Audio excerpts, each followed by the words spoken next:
पार्वती बोली, मेरा शरीर नाशवान है, मृत्यु को प्राप्त होता है, परंतु आप अमर हैं, इसका कारण बताने का कष्ट करें। मैं भी अजर अमर होना चाहती हूँ।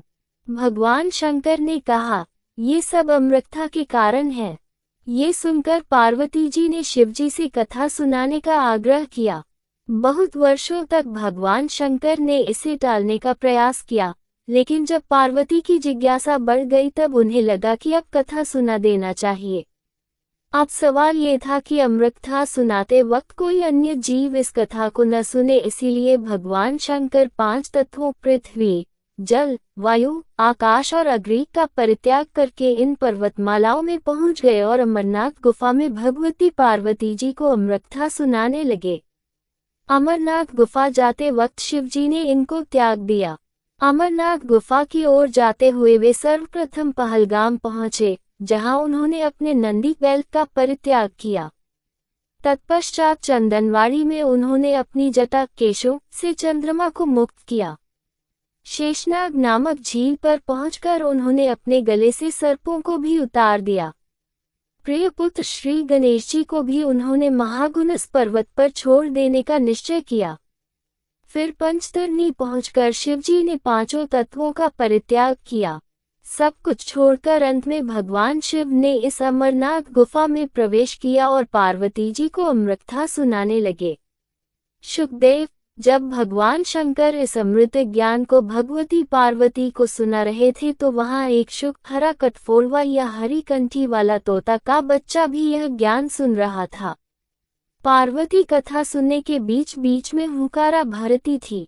पार्वती जी को कथा सुनते सुनते नींद आ गई और उनकी जगह पर वहां बैठे एक शुक ने हुंकारी भरना प्रारंभ कर दिया।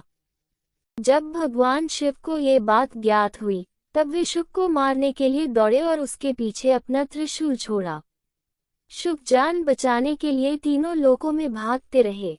भागते भागते वह व्यास जी के आश्रम में आए और सूक्ष्म रूप बनाकर उनकी पत्नी वटिका के मुख में घुस गया। वह उनके गर्भ में रह गया। ऐसा कहा जाता है कि ये 12 वर्ष तक गर्भ के बाहर ही नहीं निकले।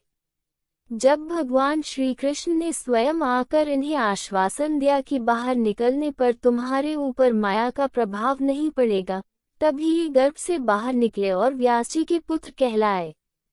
गर्भ में ही इन्हें वेद, उपनिषद, दर्शन और पुराण आदि का सम्यक ज्ञान हो गया था। जन्मते ही श्री कृष्ण और अपने माता पिता को प्रणाम करके इन्होंने तपस्या के लिए जंगल की राह ली।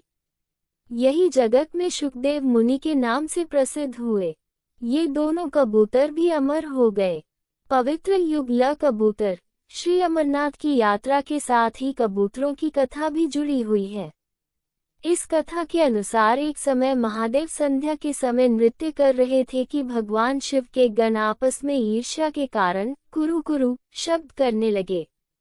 महादेव ने उनको श्राप दे दिया कि तुम दीर्घकाल तक ये शब्द कुरु कुरु करते रहो। तदुपरांत वे रुद्रोरूपी गण उसी समय कबूतर हो गए और वही उनका स्थायी निवास हो गया। माना जाता है कि यात्रा के दौरान पावन अमरनाथ गुफा में इन्हीं दोनों कबूतरों के भी दर्शन होते हैं। यह आश्चर्य ही है कि जहां ऑक्सीजन की मात्रा नहीं के बराबर है और जहां दूर दूर तक खाने पीने का कोई साधन नहीं है, वहां ये कबूतर किस तरह रहते होंगे। यहाँ कबूतरों के दर्शन करना शिव और पार्वती के दर्शन करना माना जाता है। गुफा में हिमलिंग स्थापित होने की कथा। पार्वती जी भगवान सदाशिव से कहती हैं, प्रभु, मैं अमरेश महादेव की कथा सुनना चाहती हूँ। मैं ये भी जानना चाहती हूँ कि महादेव गुफा में स्थित होकर अमरेश क्यों और कैसे कहलाए। सदाशिव भोलेनाथ बोले, देवी, आदिकाल में ब्रह्मा, प्रकृति, स्थावर, पर्वत आदि, जंगल, मनुष्य, संसार की उत्पत्ति हुई। इस क्रमानुसार देवता, ऋषि, पितर, गंधर्व, राक्षस, सर्प, यक्ष, भूगन, कुष्मान, भैरव, गीदड़, दानव आदि की उत्पत्ति हुई। इस तरह नए प्रकार के भूतों की सृष्टि हुई, परंतु इंद्रादि देवता सहित सभी मृत्यु के वश में थे। इसके बाद भगवान भोलेनाथ ने कहा कि मृत्यु से भयभीत देवता उनके पास आए। सभी देवताओं ने उनकी स्तुति की और कहा कि हमें मृत्यु बाधा करती है। आप कोई ऐसा उपाय बतलाएं जिससे मृत्यु हमें बाधा न करे। मैं आप लोगों की मृत्यु के भय से रक्षा करूंगा। कहते हुए सदाशिव ने अपने सिर पर से चंद्रमा की कला को उतारकर निचोड़ा और देवगुणों से बोले, यह आप लोगों के मृत्यु रोग की औषधि है। उस चंद्रकला के निचोड़ने से पवित्र अमृत की धारा बह निकली और वही धारा बाद में अमरावती नदी के नाम से विख्यात हुई। चंद्रकला को निचोड़ते समय भगवान सदाशिव के शरीर पर जो अमृत बिंदु गिरे वे सूख गए और पृथ्वी पर गिर पड़े। पावन गुफा में जो भस्म है वे इसी अमृत बिंदु के कण हैं जो पृथ्वी पर गिरे थे। सदाशिव भगवान देवताओं पर प्रेम न्यौछावर करते समय स्वयं द्रवीभूत हो गए। देवगण सदाशिव को जलस्वरूप देखकर उनकी स्तुति में लीन हो गए और बारंबार नमस्कार करने लगे। भोलेनाथ ने देवताओं से कहा, हे देवताओं, तुमने मेरा बर्फ का लिंग शरीर इस गुफा में देखा है। इस कारण मेरी कृपा से आप लोगों को मृत्यु का भय नहीं रहेगा। अब तुम यहीं पर अमर होकर शिव रूप को प्राप्त हो जाओ। आज से मेरा यह अनादि लिंग शरीर तीनों लोकों में अमरेश के नाम से विख्यात होगा। देवताओं को ऐसा वर देकर सदाशिव उस दिन से लीन होकर गुफा में रहने लगे।